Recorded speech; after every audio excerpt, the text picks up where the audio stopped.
नमस्कार दोस्तों, स्वागत है आपका बिहार स्पेशल की इस कक्षा में। दोस्तों आज से हम लोग चर्चा करेंगे बिहार के बारे में।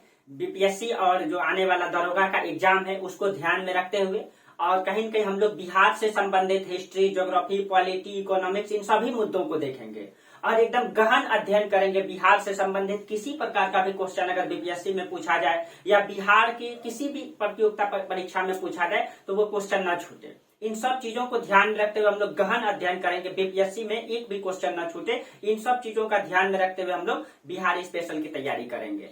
और इसका आप लोगों को दोस्तों इसका प्लेलिस्ट अलग से बना देंगे। बिहार स्पेशल के नाम से आप लोगों को प्लेलिस्ट में कंटिन्यू वीडियो मिलता रहेगा और उसका डिस्क्रिप्शन में टेलीग्राम का लिंक रहेगा। उस लिंक में आप लोग जुड़ जाइएगा। उसमें आप लोगों को प्रतिदिन जो है इसका पीडीएफ प्रोवाइड कराया जाएगा। बिल्कुल पूरा का पूरा क्लास कराएंगे दोस्तों, बिल्कुल फ्री में। आप लोग जो है कि पहले वाला वीडियो देख लिए होंगे, किस प्रकार से स्ट्रेटजी बनाना है, किस प्रकार से सिलेबस पे ध्यान में रखना है, ठीक है। और उन सब पिछले वाला वीडियो जो नहीं देखे वो देख लीजिएगा, ठीक है। अब फिर हम लोग आगे आज से चर्चा करेंगे। एकदम बिहार की उत्पत्ति से हम लोग पढ़ेंगे। ऐसे बिहार का सामान्य परिचय पहला टॉपिक होता है, लेकिन हम लोग ये जानेंगे कि बिहार की उत्पत्ति कैसे हुई। हम लोग जन्म से पढ़ेंगे, पहले बिहार की स्थिति क्या था, कैसे इसका निर्माण हुआ, इन सब चीजों को हम लोग गहन अध्ययन से चर्चा करेंगे, ठीक है। सर एक आप तो अगर बिहार के बारे में मतलब गहन अध्ययन करना चाहते हैं, इसके बारे में जानकारी चाहते हैं, ठीक है, तो मेरा क्लास को कंटिन्यू कीजिएगा, ठीक है। चलिए, और अगर आप लोग कोई जैसे कि जो टॉपिक मैं पढ़ाऊंगा इससे संबंधित अगर आप लोग बुक खरीदना चाहते हैं,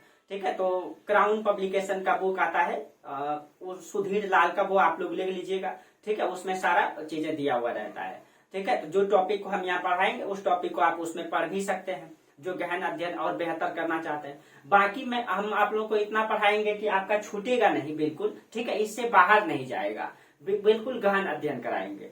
तो चलिए हम लोग पहले देखते हैं कि बिहार निर्माण की प्रक्रिया आज हम लोगों का टॉपिक है। चलिए तो हम लोग देखते हैं कि बिहार निर्माण की प्रक्रिया यानी बिहार का निर्माण कैसे हुआ, ठीक है।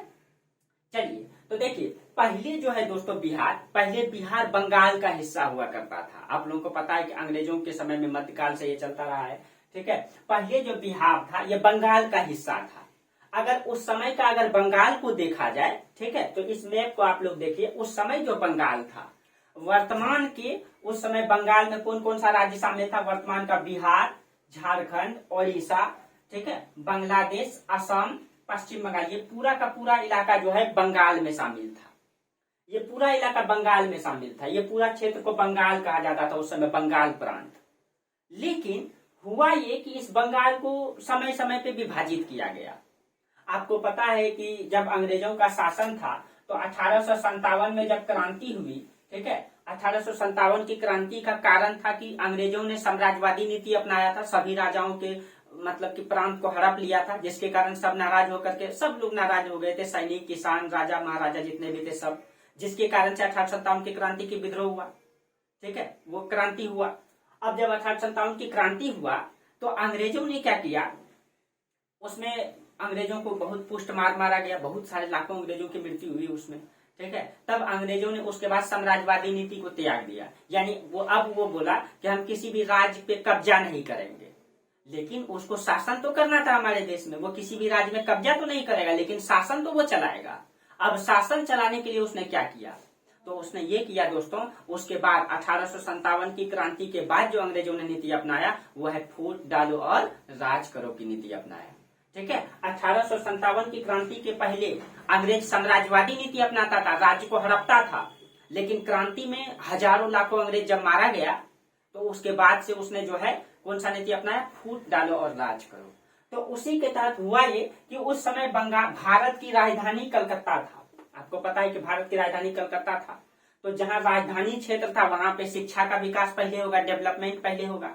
तो वहां शिक्षा का विकास पहले हुआ। जहां शिक्षा का विकास पहले होगा वहां बौद्धिकता पहले आएगी। जहां बौद्धिकता पहले आएगा वहां पे क्रांति होगा, वहां के लोग जागरूक होंगे, जिसके कारण से जो है इस क्षेत्रों में भाईचारा की भावना बढ़ गया था। शिक्षा के विकास से वो लोग समझदार हो गए थे कि अंग्रेज जो हमारे ऊपर शोषण कर रहा है। इसके कारण से इस क्षेत्रों में क्रांतिकारी भावना पहले शुरू होता है। और भारत में क्रांति की शुरुआत भी बंगाल से होती है, ठीक है। हालांकि महाराष्ट्र में भी कुछ क्षेत्रों में दिखाई देता है, लेकिन बंगाल में बड़ी मात्रा में क्रांति दिखाई देती है, ठीक है। इसलिए अंग्रेजों ने सोचा कि ये क्षेत्र जो है अब संगठित हो रहा है, इसीलिए अंग्रेजों ने बंगाल को ही विभाजित कर दिया। और बंगाल को विभाजित करके उस समय बंगाल का ही हिस्सा बिहार हुआ करता था, विभाजित करके दो भागों में बांट दिया। तो बंगाल का विभाजन अंग्रेजों ने 16 अक्टूबर 1905 को किया था पूर्ण रूप से, और विभाजित करके इसको दो भागों में बांट दिया, पूर्वी बंगाल और पश्चिमी बंगाल। जो उस समय बंगाल को बांटा गया, पूर्वी बंगाल के अंतर्गत असम था और बांग्लादेश था, वर्तमान का बांग्लादेश। ठीक है, आपको पता है कि बांग्लादेश पहले भारत का ही हिस्सा था, ये बांग्लादेश है, ये पहले भारत का हिस्सा था। ठीक है, और जब भारत जब आजाद हुआ तो उस समय पाकिस्तान बना, तो पाकिस्तान जब बना तो उस समय ये बांग्लादेश पूर्वी पाकिस्तान कहलाता था, और जो वर्तमान में पाकिस्तान इधर ये पश्चिमी पाकिस्तान कहलाता था न। और ये पाकिस्तान कब आजाद हुआ था? 14 अगस्त को, 14 अगस्त 1947 को, और भारत 15 अगस्त को आजाद हुआ। ठीक है, तो 14 अगस्त को आजाद हुआ तो उस समय दो पाकिस्तान था, पूर्वी पाकिस्तान, पश्चिमी पाकिस्तान। लेकिन बाद में इन दोनों में भी लड़ाई हुआ, आपको पता है 1971 में। 1971 में पूर्वी पाकिस्तान जो है पश्चिमी पाकिस्तान से अलग होकर के ये बन गया बांग्लादेश। ठीक है, ये बन गया बांग्लादेश बाद में। ठीक है, लेकिन पहले ये भारत का ही हिस्सा था। तो उस समय यही बांग्लादेश है जो पूर्वी पाकिस्तान का हिस्सा रहा, और ये पश्चिमी पाकिस्तान के अंतर्गत पश्चिम बंगाल, बिहार, झारखंड और उड़ीसा शामिल था। ठीक है, अंग्रेजों ने इसको डिवाइड क्यों किया? अंग्रेजों ने यहाँ पे फूट डालो और राज करो की नीति अपनाया, यानी कि यहाँ हिंदू मुसलमान के बीच बो दिया। ठीक है, यहाँ बोल दिया कि मुस्लिम की संख्या यहाँ कम है, तुम लोग आजादी भी ले लेगा तो फिर मुस्लिम को यहाँ से भगा दिया जाएगा।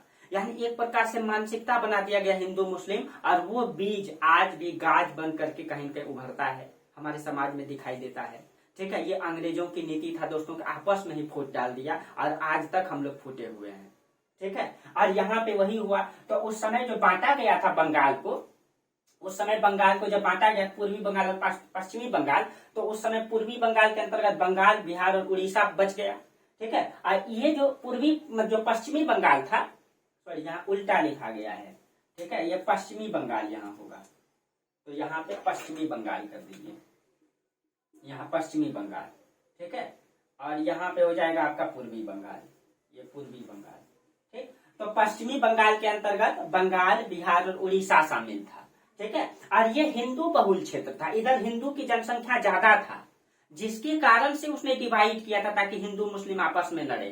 ठीक है, इधर हिंदू ज्यादा था, और जो इसकी राजधानी कलकत्ता को बनाया गया, जो पश्चिमी बंगाल की राजधानी इसको कलकत्ता बनाया, और ये भारत की भी राजधानी थी। ठीक है, और इसका क्षेत्रफल इतना था। ठीक है, और इसकी जनसंख्या 5 करोड़ 40 लाख था। अब 5 करोड़ 40 लाख जो पश्चिमी बंगाल की जनसंख्या बचा, तो इसमें से 4.20 करोड़ हिंदू हो गया, और इसमें मात्र 90 लाख मुस्लिम बच गया था, जो पश्चिमी बंगाल का हिस्सा था। और पूर्वी बंगाल का कुछ यह स्थिति रहा, पूर्वी बंगाल के अंतर्गत जो है पूर्वी बंगाल यानी वर्तमान का बांग्लादेश और असम का क्षेत्र शामिल था इसमें। ठीक है, और ये मुस्लिम बहुल क्षेत्र था, यानी कि पूर्वी बंगाल में मुस्लिम की जनसंख्या अधिक थी, और आज भी बांग्लादेश में आप देख लीजिए, क्योंकि अब तो अलग हो गया। और इसकी राजधानी ढाका को बनाया गया, जो वर्तमान में अब बांग्लादेश में चल गया है। ठीक है, अब इसका जो क्षेत्रफल है ये इतना बच गया था, और इसका जनसंख्या 3.10 करोड़ था, और इसमें से 1.80 करोड़ मुस्लिम और 1.20 करोड़ हिंदू रह गया। ठीक है, ये इधर यानी कि जो पूर्वी बंगाल था इसमें मुस्लिम बहुल क्षेत्र था, जिसके कारण से आपस में वो लोग हिंदू मुस्लिम करके इसको विभाजित कर दिया, ताकि ये लोग आपस में ही लड़ते रहे। ठीक है, तो ये कुछ स्थिति था। उस समय बिहार किसका हिस्सा था? बंगाल का। जब बिहार बंगाल का हिस्सा था, ठीक है, और टूटते टूटते पहले दो भागों में बटा, अब बिहार जो है वर्तमान का बिहार कैसे बना, ठीक है, उसकी कहानी को देखते हैं। देखिए, तो यहाँ पे देखिए, अब 19 जुलाई 1905 को जो है बंगाल विभाजन की घोषणा किया गया, यानी कि ये जो बंगाल का विभाजन की घोषणा किया गया था, ये 19 जुलाई 1905 को किया गया था घोषणा। लेकिन विभाजन को लागू कब किया गया? 16 अक्टूबर 1905 को इसको विभाजन को क्या किया गया? लागू किया गया। ठीक है, लागू। और उस समय जो भारत का वायसराय था लॉर्ड कर्जन था, और लॉर्ड कर्जन का शासनकाल 1899 से 1905 तक है। ठीक है, तो उस समय भारत, तो देखिए इस सब डेट को ध्यान में रखिएगा थोड़ा सा, ये सब डाटा याद रखने की जरूरत नहीं है। ठीक है, बस आप लोगों को जानकारी के लिए बता दिए, ताकि कॉन्सेप्ट से आप लोगों को जानकारी रहे, एक बेसिक चीजों के बारे में, बिहार के बारे में गहन अध्ययन से आप लोग पढ़ें। इसलिए चलिए, तो लागू किया गया 16 अक्टूबर 1905 को बंगाल विभाजन लागू किया गया। और एक बात ध्यान में रखिएगा दोस्तों, जिस दिन बंगाल विभाजन लागू हुआ था उस दिन मतलब भारत के लोग शोक दिवस के रूप में मनाया था। ठीक है, आपस में हिंदू मुस्लिम भाई भाई रहे, इसके लिए एक दूसरे को राखी भी बांधा था उस दिन। ठीक है, और हालांकि वो इतिहास की घटना है, इतिहास में हम पढ़ेंगे अच्छे से, ठीक है। चलिए उसके बाद 1911 में उसके बाद क्या हुआ कि मतलब बंगाल को विभाजित किया गया। उसके बाद 1911 में दिल्ली दरबार का आयोजन किया गया, ठीक है। दिल्ली आपको पता है कि यहाँ है दिल्ली और कलकत्ता यहाँ है, उस समय राजधानी कलकत्ता था, ठीक है, उस समय राजधानी कलकत्ता था और दिल्ली दरबार की राजधानी 1911 में किया गया। तो जब दिल्ली दरबार की राजधानी 1911 में किया गया तो उस समय यह निर्णय लिया गया कि बंगाल विभाजन को रद्द कर दिया गया, यानी कि जो बंगाल विभाजन है उसको रद्द कर दिया गया। और बंगाल विभाजन को रद्द करके भारत की राजधानी कलकत्ता लाई गई, सॉरी कलकत्ता से दिल्ली लाई गई। यानी बोला कि अब बंगाल विभाजन को रद्द कर दो और जो कलकत्ता राजधानी है भारत का, अब राजधानी कहाँ होगा, दिल्ली होगा। याद रखिएगा। तो भारत की राजधानी दिल्ली कब बना, 1911 में इसकी घोषणा किया गया, मतलब कि दिल्ली राजधानी होगा। और 1 जनवरी 1912 को दिल्ली राजधानी के रूप में लागू हो गया। 1911 में घोषणा किया गया और 1912 में ये लागू हो गया। अभी तक भारत की राजधानी कहाँ है, दिल्ली है। और उस समय भारत का वायसराय लॉर्ड हार्डिंग द्वितीय था, ठीक है। इसका शासनकाल 1910 से 16 है। लॉर्ड हार्डिंग द्वितीय था, इसी पे बम फेंका गया था रास बिहारी बोस के द्वारा, हालांकि वो सब इतिहास की घटना है, ठीक है। अब देखिए, अब बंगाल विभाजन को रद्द कर दिया गया, ठीक है, और भारत की राजधानी दिल्ली लाया गया। उसके बाद क्या घटना हुआ, उसके बाद जो घटनाक्रम हुआ 22 मार्च 1912 को, 1 जनवरी को मतलब कि दिल्ली राजधानी बन गया। और उसके बाद मार्च के महीने में फिर क्या निर्णय लिया गया, मार्च 1912 में जो बिहार है, बिहार में उड़ीसा सहित, यानी उड़ीसा सहित का मतलब अगर इसमें बात करें दोस्तों, बिहार प्लस में इसमें झारखंड को भी ले लीजिए, प्लस उड़ीसा सहित इस प्रांत का गठन करने का निर्णय लिया गया फिर से। तो 22 मार्च 1912 को फिर घोषणा किया गया, ठीक है, कि बिहार जो है उड़ीसा सहित फिर से अलग प्रांत के रूप में गठित कर दिया गया, ठीक है। 1912 में 22 मार्च 1912 को बिहार का गठन किया गया, इसीलिए 22 मार्च को ही बिहार दिवस के रूप में मनाते हैं, ठीक है। और ये क्योंकि देखिए 22 मार्च को घोषणा किया गया और गठित भी कर दिया गया था, गठित कर दिया गया था, ठीक है। लेकिन 22 मार्च को सिर्फ घोषणा किया गया कि बिहार जो है अलग प्रांत बनेगा, घोषणा सिर्फ किया गया था, ठीक है। इसमें पूर्ण रूप से बनाया नहीं, घोषणा कर दिया 22 मार्च को। इसीलिए नीतीश कुमार जी के शासनकाल में ये निर्णय लिया गया कि चूंकि 22 मार्च को ही घोषणा किया गया था बिहार मतलब बनेगा, इसीलिए बिहार दिवस 22 मार्च को मनाया जाता है, ठीक है। इसलिए जो है बिहार दिवस कब मनाया जाता है, 22 मार्च को मनाया जाता है, ये ध्यान में रखिएगा। आज ये नीतीश कुमार जी के शासनकाल से लागू हुआ है बिहार दिवस मनाना, ठीक है, क्योंकि उस दिन बिहार का एक प्रकार से ये हुआ। अब देखिए उसके बाद बंगाल, बिहार और उड़ीसा, इन तीनों का सचिवालय जो है काम प्रारंभ हुआ 1 अप्रैल 1912 से इसका काम प्रारंभ हुआ।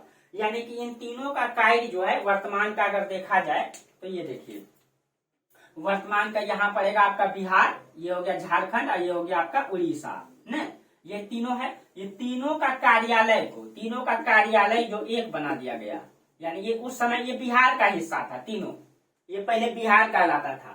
बिहार, बंगाल, सॉरी बिहार और झारखंड और उड़ीसा, ये तीनों बिहार कहलाता था। इसका कार्यालय कब लागू हुआ, यहाँ इसका कार्यालय जो बनाया गया, हाँ यहाँ 1 अप्रैल 1912 को, ठीक है, 1 अप्रैल 1912 को इसका कार्यालय काम करना चालू किया। इसीलिए हम लोग कहते हैं कि बिहार का गठन 1 अप्रैल 1912 को हुआ है, जबकि बिहार राज्य बनने की घोषणा 22 मार्च को हुआ है, जबकि गठन 1 अप्रैल 1912 को हुआ। ये ध्यान में रखिएगा, ये डेट डाटा पूछा जाता है, ठीक है। और फिर अब देखिए, अब जो बिहार क्या हो गया, अब बिहार इतना बड़ा बिहार था उस समय 1912 में, इतना बड़ा बिहार था, यानी बिहार, झारखंड, उड़ीसा ये सब शामिल था 1912 में, जब जिस समय बिहार बना था। लेकिन इतना बड़ा प्रांत को जो है संभालना ठीक नहीं लग रहा था, इसीलिए उन लोगों ने क्या किया 1936 में, ठीक है, फिर से 1 अप्रैल 1936 को उड़ीसा को अलग कर दिया गया। ये जो है उड़ीसा हट गया बिहार से, 1 अप्रैल 1936 को उड़ीसा अलग हो गया। अब कौन बच गया, बिहार और झारखंड मिलकर के अब बिहार कहलाने लगा, ठीक है। अब बिहार और झारखंड मिलकर बिहार कहलाने लगा। उसके बाद लालू यादव के सरकार में क्या कर दिया गया, 15 नवंबर 2000 को झारखंड को भी अलग कर दिया गया, झारखंड को भी अलग कर दिया गया। जब झारखंड को भी अलग कर दिया गया तब वर्तमान में ये बिहार ये बच गया, सिर्फ बिहार बच गया। तो इस प्रकार से पहले इतना बड़ा बंगाल का हिस्सा था बिहार, ठीक है। धीरे धीरे टूटते टूटते दो भागों में बंगाल बना। उसके बाद जो है बिहार का निर्माण हुआ। फिर बिहार में जो इतना बड़ा क्षेत्र था, ये टूटते टूटते वर्तमान का ये बिहार बचा हुआ है। और इस वर्तमान का बिहार का अगर देखा जाए तो इसका दक्षिण में है झारखंड, पूर्व में पश्चिम बंगाल, उत्तर में नेपाल, हाँ, पश्चिम में यूपी है।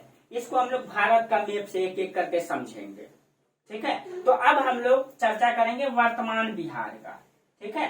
अब हम लोग वर्तमान बिहार का परिचय को देखेंगे। तो बिहार का निर्माण कुछ इस प्रकार से हुआ था। इससे संबंधित कुछ फैक्ट भी ध्यान में रखिएगा आप लोग, ठीक है। इससे क्वेश्चन एक दो रहता है, किसके समय हुआ, क्या क्या परिस्थिति बनी थी, इससे संबंधित क्वेश्चन भी रहता है, ठीक है। तो एक एक करके हम लोग एकदम बारीकी से चर्चा करेंगे बिहार के बारे में। पहले आप देखिए, अब इस तरह से बिहार बन गया।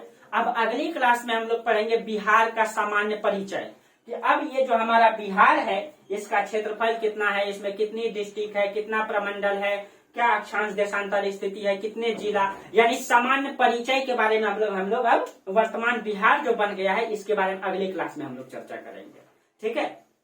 तो इस क्लास में यहीं तक रहने दीजिए। इसका पीडीएफ भी आप लोगों को मिलता रहेगा, ठीक है। बाकी आप लोग इसका स्क्रीनशॉट ले लीजिए, ठीक है। फिर जो है आप लोग इसको, हाँ, इसका नोट्स जरूर बनाइएगा, हर एग्जाम में हमेशा काम देगा। ये बेसिक चीज भी है, ये कभी खत्म तो होने वाला नहीं है। ये तो हमारा बिहार का इतिहास है, ठीक है। तो अगले क्लास से हम लोग बिहार का सामान्य परिचय पढ़ेंगे, ठीक है। तो आज यहीं तक रहने दीजिए दोस्तों। अगर आप लोगों को वीडियो अच्छा लगता है, ठीक है, तो आप लोग अधिक से अधिक जो है लाइक कीजिए, ठीक है, अधिक से अधिक शेयर कीजिए, अधिक से अधिक दोस्तों में फैलाइए, ताकि मैं आप लोगों के लिए इस एग्जाम में अधिक से अधिक सहायक के रूप में काम कर सकूं, ठीक है। तो थैंक यू दोस्तों, तब तक के लिए आप लोगों को बहुत बहुत धन्यवाद।